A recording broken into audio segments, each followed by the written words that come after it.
এখন মনে মনে বসে কাই এই শালার মেডারে বুঝি ধরছে জ্বলায় এর জ্বালায় আর কিছু বলতে পারলাম না। মনে মনে হাসে, মধ্যে মধ্যে আবার ওর একটু রসে রসে ভাসে।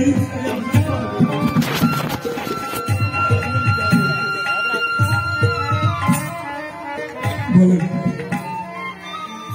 এখানে আমার অশ্বিনী পদ আর একখানা রয়ে গেছে। কবি আমার কবে কবে আমার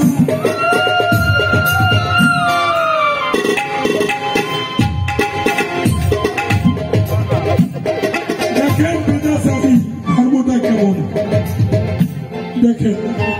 আমার অশ্বিনী কি বলে আমরা একটু শুনে